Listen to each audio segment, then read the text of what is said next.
እሺ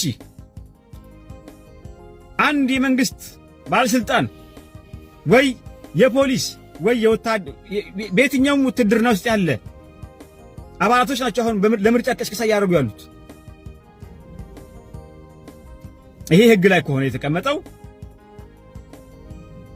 እሺ በየክልሉ ላይ የሚሰጡ ሽመቶች አሉ፣ ማዕረጎች አሉ የሚሰጡ። ይሄ እኮ በህግ የተደገፈ ነው፣ በህግ የተቀመጠ ነው። አንድ የወታደር አባል በየ4 ዓመቱ ሊያገኝ የሚችለው ማዕረግ ካገኘም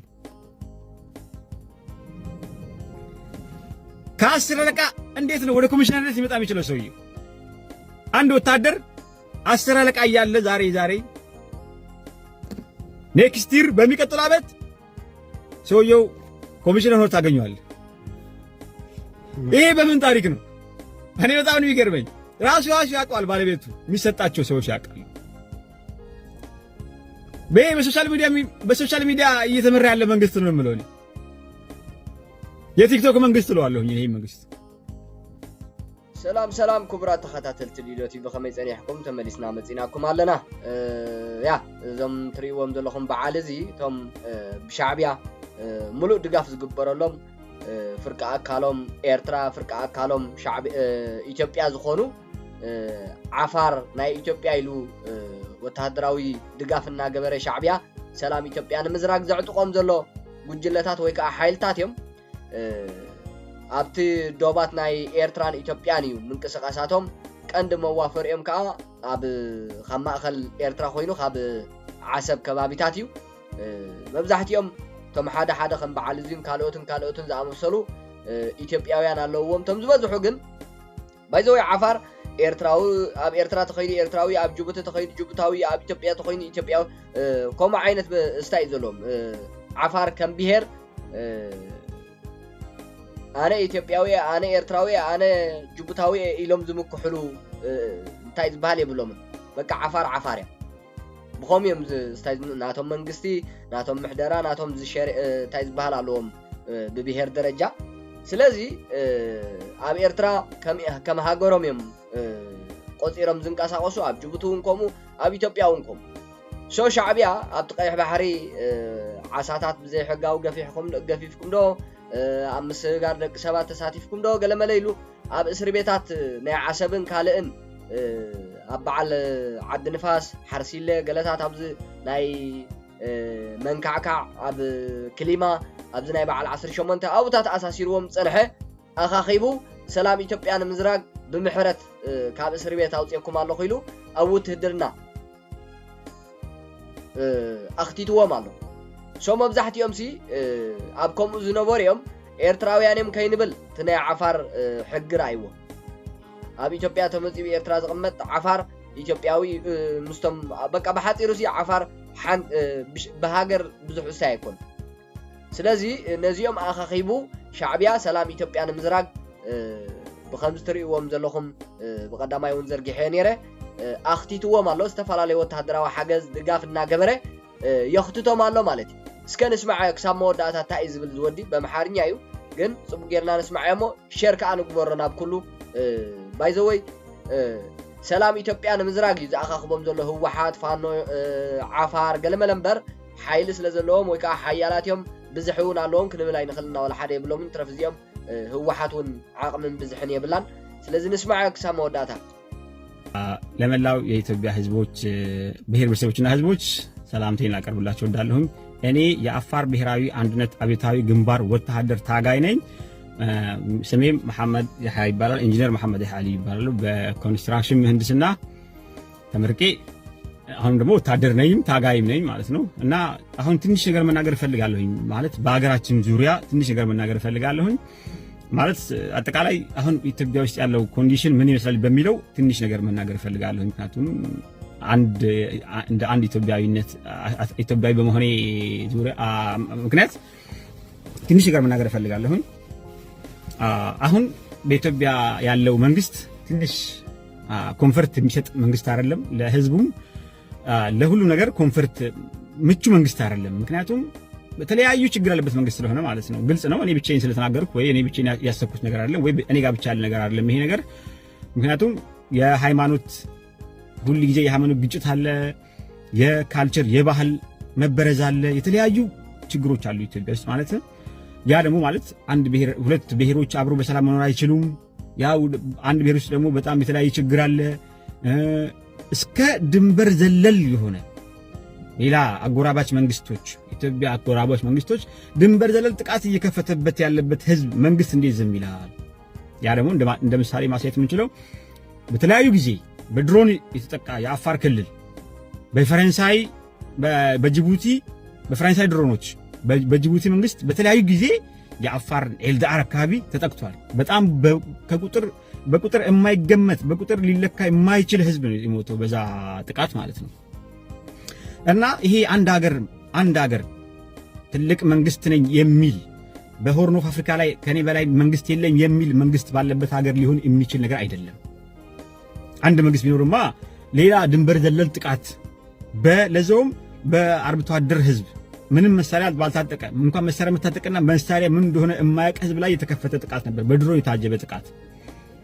አንድም አይደለም ሁለቴም አይደለም ሶስቴም አይደለም፣ በጣም ብዙ ጊዜ ይሄ አንድ።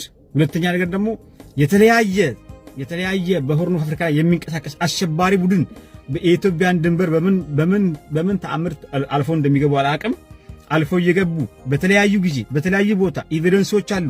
በአፋር አርብቶ አደሮች ላይ የተለያዩ ጥቃት የተከፈተ በጣም ከበቂ በላይ ኤቪደንሶች ያሉበት ድንበር ዘለል ጥቃት የአፋር ማህበረሰብ ላይ እየደረሰን በጣም ብዙ ጊዜ።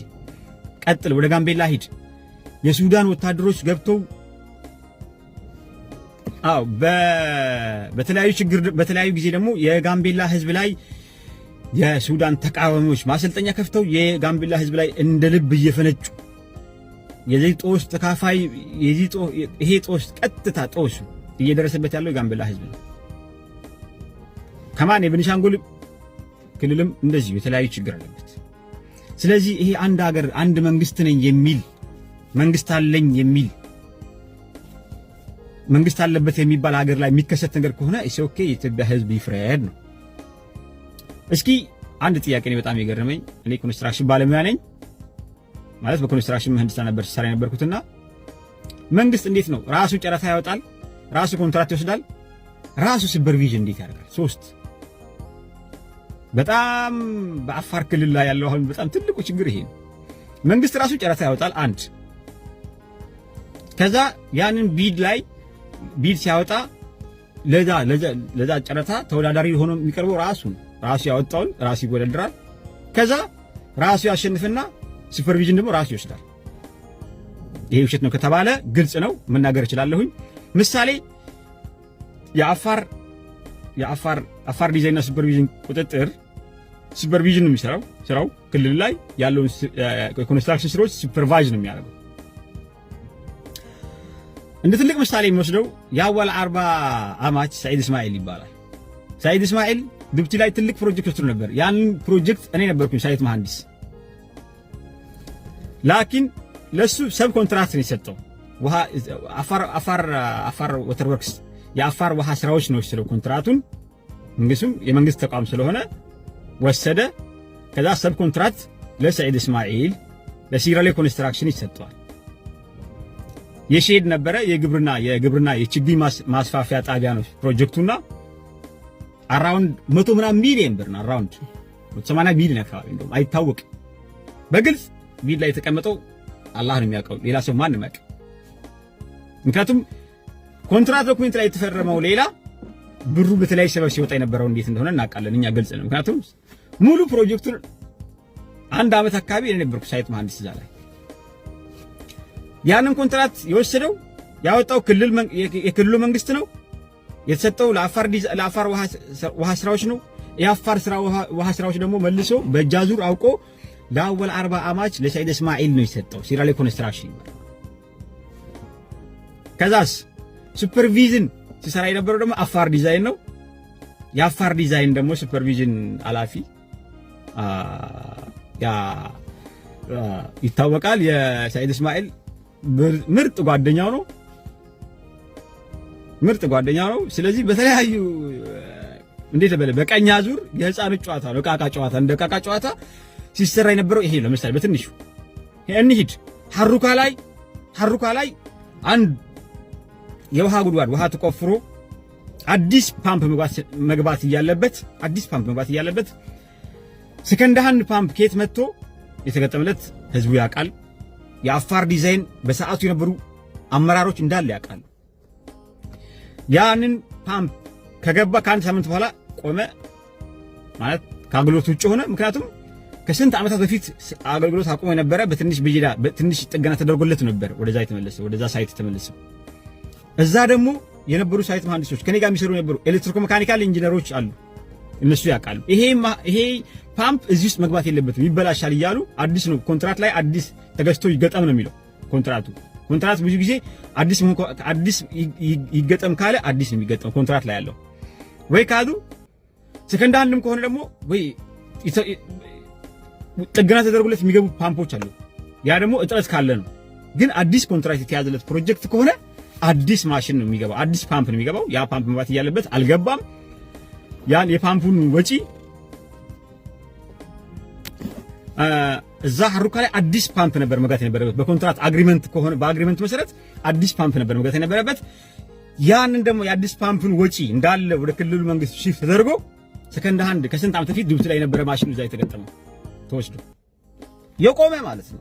ትንሽ ጥገና ተደርጎለት ሄደ። ዊዝን በአንድ ወር ባልሞላ ጊዜ ውስጥ ያንን ፓምፕ ከስራ ውጭ ሆነ። ያ ስራ እዛው ቀረ። እንቀጥል። ቢዱ ላይ እንምጣ። ቢዱ ላይ 4-5 ፕሮጀክቶች አሉ ፌዝ አውት ያደረጉ ወስዶ ክልል መንግስት ኮንትራቱን ለፈለገው እነሱ ለሚፈልጉ ሰው ሰጥተው እነዛ ኮንትራክተሮች መግባት ሳይችሉ ቀርተው ብሩ ግን ተከፍለው ፎርካስት የሚባል ነገር አለ በኢንጂነሪንግ ላይ። ፎርካስት ማለት እሰራዋለሁኝ ብለህ ያልሰራቸውን ስራዎች በየፌዙ መቀበል ይቻልክ ያልተሰሩ ስራዎች ከፌዙ ወጥተው ይሰጡሃል። ምክንያቱም አቅም ካነሰህ አንድ ኮንትራክተር አቅም ሲያንሰው ፎርካስት በሚቀጥለው ፔመንት ላይ እከፍላለሁኝ በሚቀጥለው ፔመንት ላይ እሰራዋለሁኝ ብለህ ተስማምተህ በአግሪመንት አዲስ አግሪመንት ገብተህ የምትሰራው ስራ ነው ፎርካስት ማለት። የክልሉ መንግስት አሁን በጣም ትልቁ ህዝቡን እየሸወደ ያለው በፎርካስት ፔመንቶች ነው። ፎርካስት ፔመንት ለምሳሌ አንድ ባለሙያ ስላብ ሲሰራ በስላብ ይከፈለዋል፣ ቢሞች ሲሰሩ በቢም ይከፈለዋል፣ ሩፍ ሲሰራ በሩፉ ይከፈለዋል። ከፋውንዴሽን ጀምሮ እንደዚህ ነው ሂደቱ። ግን አንዳንድ ጊዜ በጣም ሂውጅ የሆኑ ፕሮጀክት ትልልቅ የሆኑ ፕሮጀክቶች ላይ ያ ኮንትራክተር አቅም ከሌለው ራን የሚያደርግበት አቅም እያጠረው ከመጣ ወይ የገበያ ኢንፍሌሽን ከመጣ ገበያ ላይ ያለው ዋጋና እሱ ኮንትራክት የሞላበት ዋጋ የማይመጣጠን ከሆነ አንዳንድ ጊዜ አሬንጅ ይደረጋል። ተነጋግረህ ሳይት መሐንዲሱም ኢንጂነሩም ሱፐርቫይዘሩም አብረው ተቀምጠው ይፈታል። ግን የኛ ክልል መንግስት በጣም ብዙ ጊዜ ህዝቡን የሚያጭበረብርበት ትልቁ ሜካኒዝም በፎርካስት ፔመንት ነው። ፎርካስት ፔመንት ማለት በቃ ይሰራዋለሁኝ ይሄን ግን ፔመንቱን ልቀቅልኝ ተብለህ ትነጋገራለህ። ምክንያቱም ፋሚሊ ተያያዘ ስለሆነ ማለት ነው። ሙስጠፋ አሊ ወሊቲያ አንድ ላይ ተያያዘ ኮኔክሽን ያለው ፋሚሊ ስለሆነ በእንደዛ ነው ህዝቡ የተሸወደ ያለውና ፕሮጀክቶች ረን የማይሆኑት እየቆሙ ያሉት። ቀጥል ወደ ሁለተኛና አሽት ላይ የስንትና ስንት ቢሊዮን ፕሮጀክት ነበር አሽት ላይ ይሰራው። ግን ያሁን የአሽት ፕሮጀክት ድሮ ደን ነበር፣ በጣም የሚገርም አረንጓዴ መሬት ነበረ። ያንን ደን እንዳለ አነሳነባቸው እኛ። ምክንያቱም ለፕሮጀክት የተፈለገ መሬት ስለነበረ ስንዴ ምናምን ተብሎ በክልሉ የምርቃና ወሬ ማለት ነው። ከምርቃና ተነስተው ያሰቡት ፕሮጀክት ነው እንጂ ቁጭ ብሎ በዲቴል የተነጋገሩበት ፕሮጀክት አይደለምና እንዴት እንብላ ብሎ ያሰቡት ፕሮጀክት ነው። አሁን የአሽት ሜዳ እንዴት ነው ያለው? 7 ጄኔሬተር ሃውሶች አሉ። ሞተር ፓወር ሃውሶች 7 አሉ። 7 የጉድጓድ ውሃ የሚስቡ ፓምፖቹ ማለት ነው። አንዱ ነው የሚሰራው አንዱ። ውሸቴን ከሆነ እዛ አካባቢ ሰው አለ የሚያውቅ ሰው አለ። ደግሞ ዲዛይን ቢሮም ደግሞ ግጥም አድርገው ያውቋል። ዲዛይን ቢሮ ይሄንን ስራ 2 ጊዜ መጥቶ ወይ 3 ጊዜ መጥቶለታል ስራው። ብሩ ደግሞ የት እንደገባ አሁን ኃላፊው ይጠይቅ ያውቃል። ራሱ በደምብ አድርጎ ያውቃል። እሱና ድሮ አህመድ በራሶ የሚባል ስራ ሂደት የነበረው ሰው ያለ ያውቃል። እሱ ብሩ የት እንደገባ ማለት ነው። እንቀጥል። ወደ ሱሉንታ ፕሮጀክት እንጣ። ወደ ዞን 4 እንሂድ። ልክ እንደ የአሽት ፕሮጀክት ነው። ዘሴም ብር ተመድቦለት ዘቴም ባለሙያ ገብቶለት ሲሰራ የነበረ የታቀደ ይሰራ ፌዛውት ያደረገ ፕሮጀክት ነው። ፌዛውት ለምን አደረገ? ብሩ ተበልቶ ማለት ነው። ይሄ ደግሞ አጠቃላይ ዲዛይን ቢሮ የተባለ አንድ የሆነ በቅማል እንደ ቅማል በሁለት ጣት መካከል ያለ ቢሮ አለ። ወይ ለአፋር ህዝብ አልሰራም ይሄ ቢሮ፣ ወይስ ከስራ ውጭ አልሆነም? አፋር ውሃ ስራዎች ደግሞ አለ የሱ መንትዬ ቢሮ ማለት ነው። ስለዚህ አሁን ላይ ሁለት ቢሮዎች በጣም ትልቅ የአፋር ህዝብ ላይ ኪሳራ የጣለ ያለ ህዝብ ቢሮ ይሄ ነው። ምክንያቱም የአፋር ህዝብ ህልውና በጣም ከምንም በላይ አስፈላጊ ሁለቱ ቢሮዎች ናቸው። ምክንያቱም በመሰረተ ልማት ላይ የሚሰሩ ቢሮዎች ናቸው። በግንባታ በመንገድ ላይ በውሃ ላይ ምናምን የሚሰሩት ውሃ የአፋር ህዝብ ለውሃ ግማሽ ከሚሄድበት ሀገሮች አሉ። እንደዛ አይነት ሀገር ውስጥ እየኖርክ የክልሉን የውሃ ቢሮ ይዘህ የክልሉን የውሃ ስራዎች ቢሮ ይዘህ እንዴት ነው እስኪ በየትኛው ሜንታሊቲ ነው ያ ሰው ብሩን የሚበላው? በጣም ነው የሚገርመው። በልበል ላይ ሂድ ኮነባ በልበል ፕሮጀክት አለ። ፈረስ ዘጌ ላይ ነበርኩ እኔ። ፈረስ ዘጌ ላይ ድሪሊንግ ላይ ነበር። ማሽን ተበላሸ፣ ብረት ተሰበረ በሚል ምንም ምክንያታዊ ባልሆነ ምክንያት 2 ጊዜ ነው ፌዛው ታደርገው የፈረስ ዘጌ ፕሮጀክት። ያ ህዝብ ውሃ አይገባውም። አንድ እሺ ቢሉ ላይ ሂድ፣ የቢሉ ህዝብ ውሃ አይፈልግም። የሐሩካ ህዝብ ሂድ፣ የሐሩካ ህዝብ ውሃ አይፈልግም። መልሱን ለፈጣሪ ትቼዋለሁ። ለህዝብ አይደለም ለፈጣሪ። ምክንያቱም እኛ እንደዚህ ሰዎች ወደ ፍርድ እናቀርባለን። ወደ ፈጣሪ ነው እናቀርበው። ፍርድ እሱ ይፈልገውን ፍርድ ይሰጣል። እኛ ግን አንቀን ወደ እሱ እንልካቸዋለን። በተለይ ይሄ ሁለት ቢሮዎች መናገር የምፈልገው ምክንያቱም እኔ ቅርብ ተሰራበት የነበሩ ቢሮዎች ስለሆኑ ማለት ነው። እሺ እንሂድ። ቪአይፒ ቤቶች የሚባሉ ቤቶች አሉ። ከሰመራ ወደ ዱብቲ መሄጃ አንድ ኮንስትራክሽን ባለሙያ አያውቀውም። የአጠቃላይ ፕሮጀክት ኮስት ማንም አያውቀውም። አላህ ነው የሚያውቀው። ኮንትራቱን የወሰዱት እነ መሐመድ አባስ ናቸው። በጣም ይሄን ያህል ሂጅ የሆነ ፕሮጀክቶች እነ መሐመድ አባስ መሸከም ይችላሉ ወይ አይችሉም? ጥያቄ አለ። በሰመራ ዩኒቨርሲቲ ውስጥ ደግሞ ያሉ ፕሮጀክቶች አሉ። ይሄ ሁላ ፕሮጀክት የክልሉ የአፋር ዲዛይንና ሱፐርቪዥን ወርክስ የአፋር ዲዛይንና ቁጥጥር ኢንተርፕራይዝ ነው ይሄን ሁሉ ስራ በእጁ የሚሰራው። ይሄ ሁላ ስርቆት በእጁ የሚሰራው በዚህ ቢሮ አማካኝነት ነው። አወል አርባም ከሆነም ወይ አወል አርባ ልጆችም ይሄን ሁላ ብር የነሱ የገቢ ምንጭ አፋር ዲዛይንና ሱፐርቪዥን ወርክስ አንድ የአፋር ኮንስትራክሽን ኮርፖሬሽን ወይ በድሮ ስሙ አፋር ውሃ ስራዎች እንደሚባል አሁን አፋር ኮንስትራክሽን ኮርፖሬሽን ተብሎ እድገት ሰጥቶታል። ስሙ ብቻ ናደገው፣ ስራው ግን ወጣት የሚሄድ ቢሮ ነው። ስለዚህ እነዚህ ሁለት ቢሮዎች ምን ያህል የአፋርን ህዝብ ጉሮሮ ላይ እንደቆሙ እናውቃለን። እኔ በግልጽ አውቃለሁ። ከእናንተ ነው የምንጀምረው። የአፋር ህዝብ አንድ ጄሪካን የአፋር እናት አንድ ጄሪካን በጀርባዋ አዝላ ወደ ቤቷ ለመመለስ ጠዋት 12 ሰዓት ወጣ ማታ 12 ሰዓት የምትገባበት አገሮች አሉ። የአንድ ህዝብህን የውሃ ቤዚክ ኒድ ከሚባሉ ነገሮች አንደኛው ውሃ ነው። የውሃ አቅርቦት ሳታሟላለት እኔ ምረጠኝ ብለህ በየሜዳው ስትቀሰቅስ ብልጽግና ምረጥ ስትል እኔ ይሄ ከሰብአዊ ምን አይነት መሰንከሃ ያለው ሰው ነው ይሄ? ወይስ ምን አይነት ሜንታሊቲ ያለው ሰው ነው ይሄ? በጣም እኮ ነገር የሚገባው መጀመሪያ እስኪ ውሃ ለአንድ ለአፋር እናት የ12 ሰዓት ጉዞ እየሄደች በጀርባዋ እያመጣች ነገ በነጋታው እየተመለሰች ነው ለውሃ። እስኪ ያንን ሙላላት። እስኪ አንድ የአፋር እናት ገበያ በአካባቢዋ ያለውን የቤት ፍጆታዋን ለማሟላት ገበያ የ10 ሰዓት መንገድ እየሄደች እነዚህ ነገሮች ሳታቀርቡ ቢያንስ በእነዚህ ነገር ነበር መጋጨት የነበረብን እኛና እናንተ። በጣም ነው የሚገርመው። እኔ በጣም ነው የሚገርመኝ ማለት መናገር አልችልም። አንዳንዴ እኮ ከሰይጣን የበለጠ ክፉ ሰዎች አሉ። ክፋት ለካ ሰይጣን አይደለም፣ ከሰይጣን የበለጠ ክፉ ሰዎች አሉ ማለት።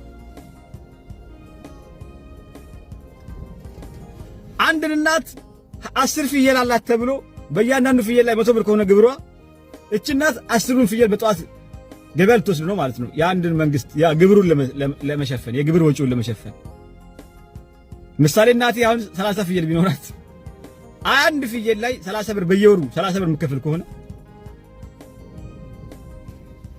በየወሩ አንድ ፍየል ገበያ ልትወስድ ነው ማለት ነው፣ የመንግስትን ግብር ለመከፈል። ያቺ እናት ግን ምን አይታ ነው ግብር የምትከፍለው? በፍየሎቿ ላይ በራሷ ፍየል ላይ ግብር አምጪ ከተባለች ማለት ነው። ፍየል በጣም ነው የሚገርመው። እኔ ግን ግብር እስከማውቀው ግብር እንደሚሰበሰበው እስከማውቀው መንገድ ሲሞላልህ፣ ማብራት ስታገኝ፣ ውሃ ስታገኝ የተለያዩ ፋሲሊቲዎች ሲቀርቡልህ ነው። ይህ ሁሉ ነገር ሳታሟላ በደፈነው ግጥም ብለህ ሳታፍር ግብር ማለት ትንሽ ይደብራል። እንምጣሽ ወደ ተነሳንበት አጀንዳ ልመለስላችሁና አጠቃላይ ይሄን ሲስተሙ ከላይ ነው ብልሽት ያለው። ስለዚህ ሲስተሙ ምኑ ነው መለወጥ ያለበት? ለመለወጥም ነው እኛ የወጣ ነው። ይሄን እንለውጣለን ስንል ደግሞ ከሁሉም የኢትዮጵያ ብሔር ብሔረሰቦችና ህዝቦች ጋር አብረን በመሆን ነው። ምክንያቱም ይሄ የጋራ ጠላት አለን። አንድ ቢያንስ የጋራ ጠላት ያለን አሁን በአሁኑ ሰዓት የጋራ ጠላታችን ብልጽግና ነው። አሁን እንደ ምሳሌ የአፋርን ክልል አነሳሁ እንጂ ይሄ ችግር በተለያዩ ክልሎች ውስጥ እንዳለ ግልጽ ነው። እኛ የግለሰብ ጥላቻ አይደለም ያለን ወይ ሙሉ ሲስተም ጥላቻ አለን። እስኪ በየትኛው ክልል ላይ ነው የራሱን የሆነ ካልቸር እያራመደ ያለው ክልል ላይ ወጣቱ? አሁን በአፋር ክልል ላይ ያለው ወጣት አንድ በሱስ የተለከፈ፣ ሁለት የራሱን የሆነ ካልቸር ይዞ የሚሄድ። ምክንያቱም ወጣቱስ ወደ ሱስ ቢገባው ለምንድን ነው? ስራ አጥ ሲሆን ነው። ስራ ለምን ጠፋ? ሁሉንም መንግስት ስራ በራሱ ፋሚሊ ኮንትሮል ሳደረገ እንጂ የአፋር ክልል ከራሱም ተርፎ ሙሉ ለኢትዮጵያ የሚሆን ስራ ያለበት ሀገር። ምክንያቱም በተፈጥሮ ሀብት የታደለ የተፈጥሮ ለየት ያለ ሀብት ያደላት ክልል ነች አፋር ክልል። ግን ወጣቱ ስራ አጥ ነው። ችግር ውስጥ ነው ያለው ወጣቱ። ለምን? ምክንያቱም መንግስት ነው፣ የክልሉ መንግስት ሁሉንም። አሁን እስኪ እዩት፣ ሰመራ መሃል ሰመራ ላይ አደባባይ ላይ አንድ የመንግስት ሰራተኛ ወይ አንድ የክልል ፕሬዝዳንት ደሞዙ ስንት እንደሆነ እኔ አላውቅም። ግን ያን ያህል ሂውጅ ፕሮጀክት ያን ያህል ሂውጅ የሆነ ግንባታ ግልጽ ነው ከየት እንደመጣ ምንጩ። ስርቆት ነው።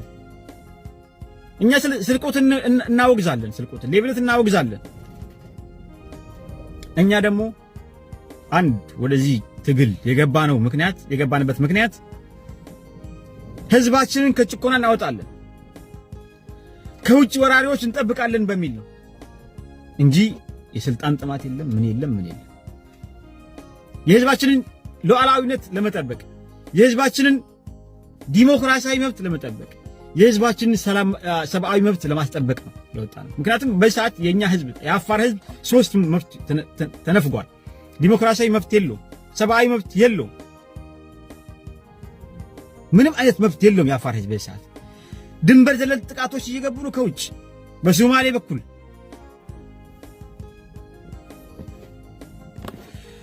በተለያዩ ጊዜ ከሶማሌ ከውጭ ወራሪዎች በአፋር ክልል ላይ ድንበር ዘለል ጥቃት እየከፈቱ ሴቶችና ህፃናት ስንት ጊዜ ሞተዋል። ግልጽ ጊዜ በቅርብ ጊዜ የዓለም ህዝብ ያውቋል ይሄን ጉድ። ስንትና ስንት የሆኑ ቁጥራቸው የማይለካ ወጣቶች፣ ሴቶች፣ ህፃናቶች ያለ ምክንያት እየሞቱብን ነው። ይሄ አንድ መንግስት ያለበት ሀገር የሚጠበቅ አይደለም። ለምን መንግስት ዝምታ የመረጠው? አሁን ደግሞ አንድ ኢትዮጵያዊ እንደ መብት የሚፈልገውን ፓርቲ መደገፍ ይችላል፣ የማይፈልገውን አለመደገፍ ይችላል የሚል ህግ አለ መሰለኝ በህገ መንግስት ላይ። ህገ መንግስት ሆነ የምንዳኝበት በህገ መንግስት ከሆነ እኛን የሚደግፉ አዛውንቶች የ60 የ50 የ70 ዓመት አዛውንቶች እየታሰሩ ነው። ምክንያቱም ምንድን ነው? ለ3 ወር ለ4 ወር እነዚህ ሰዎች እስር ቤት ላይ ናቸው። ምሳሌ ካስፈለገ መስጠት እንችላለን። እነ ሳዕዲ አሉ፣ እነ መፈር አሉ። እነዚህ ሴቶች፣ እነዚህ አዛውንቶች ታጋዮች ናቸው። ለኢትዮጵያ ታግለው እድሜያቸውን የፈጁ ሰዎች ናቸው። እነዚህ ሰዎች የታሰሩበት ምክንያት ምንድን ነው? ዝምታ ሲበዛ ሌላ ነገር ነው። ስለዚህ አሁን የኢትዮጵያ መንግስት እኔ በጣም ትልቁ ጥያቄ የቱ ጋር ነው ያለው መንግስት?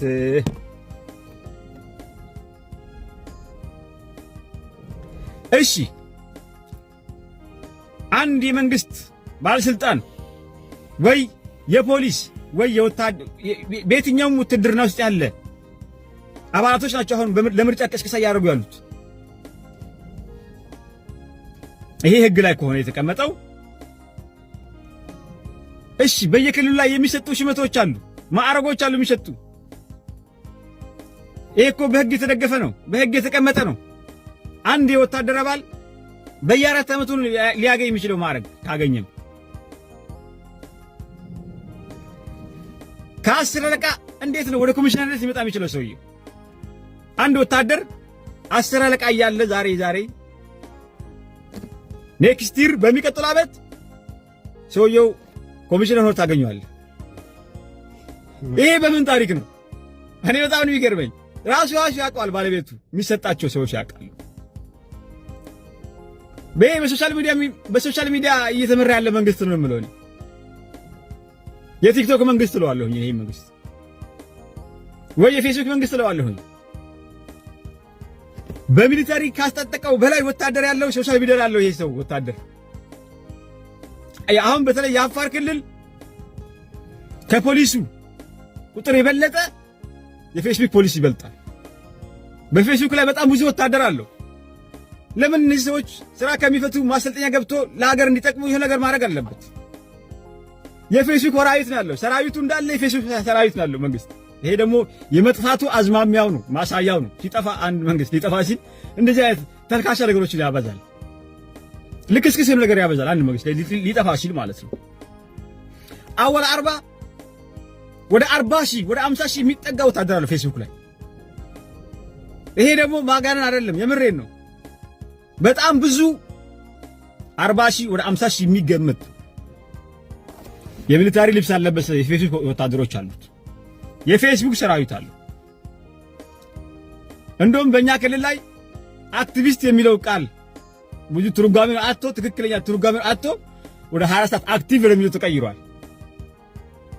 አክቲቪስት ማለት ትርጉሙ ሌላ፣ የኛ ክልል ላይ ያለው አክቲቪስት ደግሞ አክቲቭነት ይመስላል። 24 ሰዓት ኢንተርኔት ላይ አክቲቭ መሆን ይመስላል። ምክንያቱም አንድ ወታደር ለሀገሩ 24 ሰዓት አክቲቭ ነው፣ በቃ ፕሮቴክት ያደርጋታል። ወይ አንድ ፖሊስ በተመደበት አካባቢ 24 ሰዓት አክቲቭ ነው። እነዚህ ሰዎች ደግሞ እነዚህ በሚሊታሪ ያልታጀቡ ሰራዊት ያልሆኑ ፖሊሶች፣ የፌስቡክ ሰራዊቶች ደግሞ 24 ሰዓት ፌስቡክ ላይ አክቲቭ ናቸው። አክቲቪስት እነሱ በራሳቸው ስም አክቲቪስት ነን የሚሉት። አክቲቪስት ግን እንደዛ አይደለም። ትርጉሙን መጀመሪያ ይግባችሁ። ውድ የኢትዮጵያ ልጆች፣ በተለይ በአፋር ክልል ላይ ችግር ይሄን ያክል ደርሷል። እኛ የተቃወምን ያለው ይሄንን ነው። እኛ ከግለሰብ የምንጠላው ነገር የለንም። ሀገራችንን ከጥፋት እንታደግ ብለን ወጣ ነው። ደግሞ እንታደጋለን። ደግሞ ሌላ ምንም አይነት ተልእኮ የለንም። ብዙ ሰው ብዙ ነገር ሊያስብ ይችላል። ማየት ማመን ነው ይላል የኢትዮጵያ ሕዝብ። መስማትም ማመን ነው። ስማ፣ እኛ እንናገራለን። ዓላማችን ታላቋን ኢትዮጵያ፣ ድጋሚ ታላቋን ኢትዮጵያ መስጠት፣ የራሷን ካልቸር ያላት፣ የራሷን ኩሩ ሕዝብ ያላት፣ በምንም በውጭ ግለሰቦች ጠልቃ ገብ ያልሆነች መንግስት ያላትን ኩሩ ሕዝብ ያላትን ሀገር ድጋሚ ወደ ነበረበት ኢትዮጵያ፣ ዳግም ትልቅ ነበረች ያኔ ኢትዮጵያ። አሁን ግን ተልካሻ መንግስት ይዟት ልክስክስ እየሆነች ነው። ከተማ መገንባት ብቻ ትውልድ መገንባት አይደለም። ፕሮጀክት መስፋፋት ብቻ ትውልድ መስፋፋት አይደለም። ከምንም በላይ ከድንጋይም ከቆርቆሮም በላይ የሰው ህዝብ ነው፣ የሰው ልጅ ነው። ዴይሊ ሬት የኢትዮጵያ ህዝብ በቀን 1000 ከ1000 በላይ ይሞታል። ያንን ሞት እንታደግ ነው ያልነው እኛ። እንታደጋለንም ደግሞ። ስለዚህ ትግላችን ለምትደግፉ መጀመሪያ የኛን አጀንዳችንን እወቁ። ፕሮግራማችንን ለምትደግፉን፣ ለምትቃወሙንም ደግሞ ፕሮግራማችንን እዩት። በተለያዩ ሚዲያዎች ላይ ያሉ የኛ ፕሮግራሞች የኛን ዓላማ የወጣንበትን ዓላማ መነሻችንም ፕሮግራም አለው። አንብብ፣ እይ። ከተቃወምክ በዛ ተቃወመን፣ ከደገፍክንም በዛ ደግፈን። ዝም ብለህ ከመሬት ተነስተህ አትደግፈን። ከመሬት ተነስታችሁ አትውቀሱ። ተሳዳቢ ህዝብ ደግሞ ተሳዳቢ የኢትዮጵያ ህዝብ ተሳዳቢ አይደለም፣ ተልካሻ ነው እንጂ የሚሳደበው። ስለዚህ ተሳዳቢው ተሳደብ እንመጣለን። ክብር ለሚገባው ክብር ስጥ ይላል የኢትዮጵያ ሕዝብ። ክብር ለሚገባው እኛ ክብር እንሰጣለን። ስለዚህ አወል አርባና የአወል አርባ ቤተሰቦችን አይደለም እኛ የተነሳ ነው። ለአወል አርባና ለአወል አርባ ቤተሰቦች አይደለም። እና በስተመጨረሻ ይህ ግንባር ይህ እጉግሞ የተነሳበትን ያቃል መድረሻውን የሚያቅ ነው። በተለያዩ ችግር የሚንበረከክ አይደለም። ማንም ሰው አንበረከከውም። በጭራሽ መንበረከክ አንችልም። ለማንም ሰው አንበረከክም። እጅ አንሰጥምም ደግሞ ምክንያቱም የተነሳለት ለታላቁ የአፋር ህዝብ ነው። ሲቀጥል ደግሞ ለታላቁ የኢትዮጵያን ህዝብ ለመከላከል ነው። ከውጭ ወራሪዎችም ከተለያዩ ችግሮች ታላቋን የኢትዮጵያን ህዝብ ለመከላከል ነው።